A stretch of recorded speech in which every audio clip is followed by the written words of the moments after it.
The Belizean economy has been shrinking since COVID-19 became a pandemic. Most businesses can now operate as per normal, and Belizeans are heading back to work. While that is so, thousands of persons still depend on the government's 75 million COVID-19 unemployment relief program.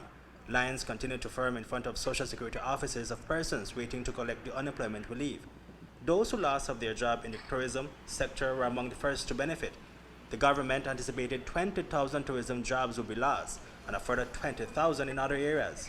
A summary report of the program shows that aside from the tourism sectors, persons in the transportation, construction, retail, agriculture, and fisheries industries, to name a few, are being greatly impacted.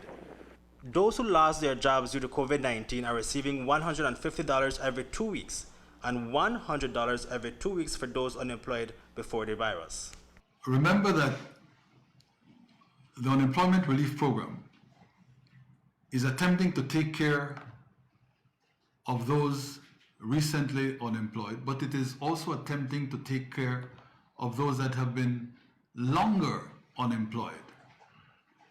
I can see, without wanting to discourage anyone, that there may come a point at which the longer term unemployed, people who can't offer any kind of social security particulars because they have not been working for a very, very long time, I can see how we might run into some difficulties sustaining that element of the unemployed.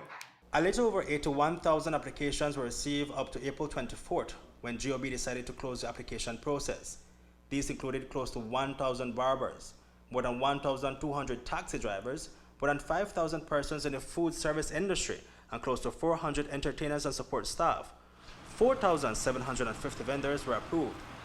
Of the total approved number, more than 34,000 applications were rejected for several reasons. You have some that were excluded for boost, those who are, because of the parameters that we're not allowing double dipping, those who are beneficiaries of boost or got pension from Social Security or government were not eligible. Those who were under 18 were not eligible. 350 duplicate applications were received. Up to June 5th, a total of 44,552 applications were approved.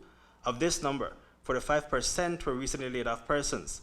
24% were self-employed persons who lost their work, and 30% applied as long-term unemployed persons.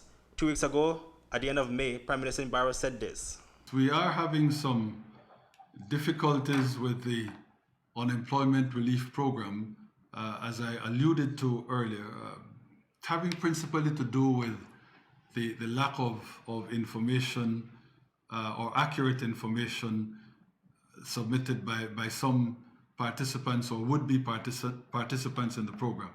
But we've only spent, as a consequence, something like $11 million, I believe, to date. Remember that we borrowed $75 million to fund the unemployment relief program.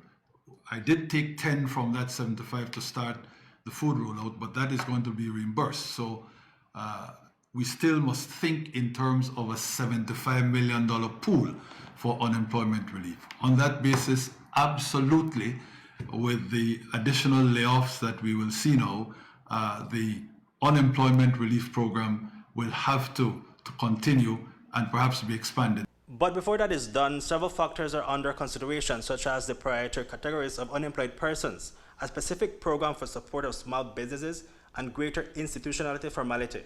At the end of May, $15.8 million were dispersed, with $133,000 in bank charges. Projected payments for 3 months for those who have been approved so far total $34.1 million. According to the summary reports, if all remaining applications were to be approved, the total cost would be $66 million spent for a 3-month period.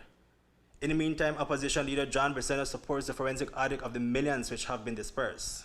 About 4 weeks ago, I presented a paper to the National Oversight Committee and recommending that there be constant audits.